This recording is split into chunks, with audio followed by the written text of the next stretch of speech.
നമ്മുടെ വിവിധ സംസ്ഥാനങ്ങളിലുള്ള സ്ഥിതി എന്താ? കള്ളപ്പണ ഇടപാടിനെയോ കള്ളക്കടത്തിനെയോ ഒക്കെ കുറിച്ച് ഏതെങ്കിലും കേന്ദ്ര ഏജൻസി അന്വേഷിക്കാൻ തീരുമാനിച്ചു കഴിഞ്ഞാൽ കേന്ദ്രം ഞങ്ങളെ വേട്ടയാടുന്നു എന്ന് പറഞ്ഞ് ഉടനെ മുദ്രാവാക്യം വിളികളുമായിട്ട് ഇറങ്ങുകയാണ്.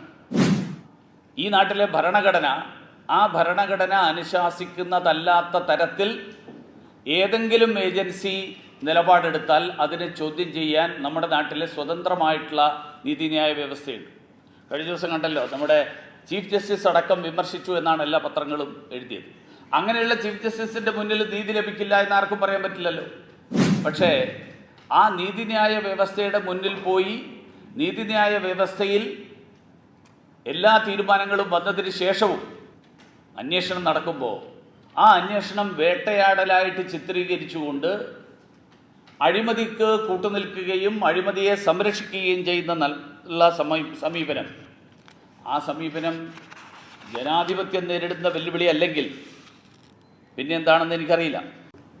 Minister has spoken and I always expect him to speak like that only. But he knows that how we are going to respond and what we are going to say. So even the silence would make it sensible enough to give him a befitting reply. No arrest happens anywhere, only in Kerala. Central agencies work as per the law. Corruption is there everywhere except in BJP. He has set a model now. In Kerala, lakhs of rupees were found in money heist between BJP leaders.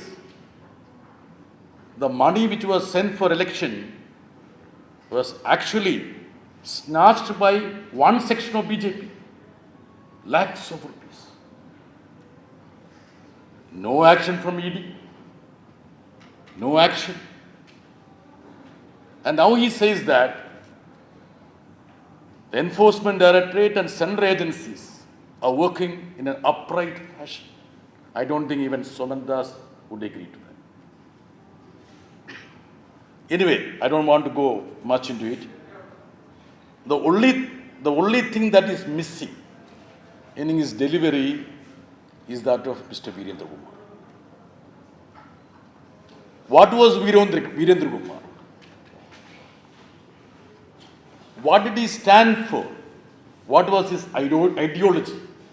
That was something that was missing in all, I would say, the fireworks which he did here.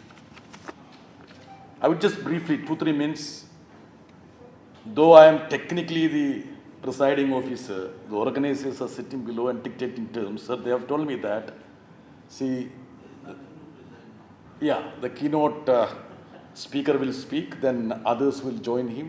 5-6 minutes, that's the modus operandi that has been planned. And I would just take 2-3 minutes because I need to do justice to the thoughts of memory of Mr. Virendra Kumar.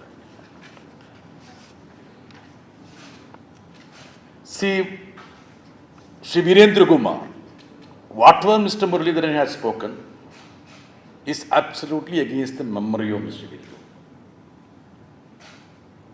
Virendra Kumar never treaded in a path which has been manifested in many forms by Mr. Muralidharan. He was a true socialist and a secularist. He never compromised with his ideals. Now, of course, the number of socialists and their influence or the leftists must have shrunk. But the ideas and thoughts he emanated reverberate intensely even now. And I'm sure that the ideas put across by Mr. Virendra Kumar would remain alive. And many of his books, Mr. Ashokan was very candid when he spoke about a couple of his books. But he missed out the crucial books of Mr. Virendra Kumar. That has a contextual importance with regard to the topic which he picked up. He wrote a beautiful book about Vivekananda Swami, Vivekananda monk and a man. And I would just quote what he said. He quoted Vivekananda. They ask for food, we give them stones. It's an insult to those people if we give religion to those who are living in poverty. It's an invasion of his dignity that instead of saving him from penury, we feed them with religious suktas. The strength of Mr. Narendra Modi that has been spoken by Mr. Muralidharan is purely based on the communal bomb. Without the polarization, what is BJP? We talk about the majority, that's a technical majority. What about the moral majority that is needed? 20 crores people do not have a representation in executive, legislature. Where do they have a representation? Now, another book of Mr. Virendra Kumar, that is translated as Sorrow of Raman. Gods or religion do not have any part to play in our sorrows or miseries. Our inability to think, coupled with superstitions and exploitation in the name of religion and gods, is the biggest political hypocrisy that is roaring. That is what Mr. Virendra Kumar said. Is that what we heard a little ago? In the same book he says, the demolition of Babri Masjid has not only pained the Muslim, it has dented the faith in judiciary and devastated a culture that formed India. That is what Mr. Virendra Kumar said. Shri Virendra Kumar firmly believes that India as a nation can remain intact only by protecting the diverse socio-cultural, linguistic and religious character. India doesn't survive on military, might or modern weapons, but on the unity of its citizens.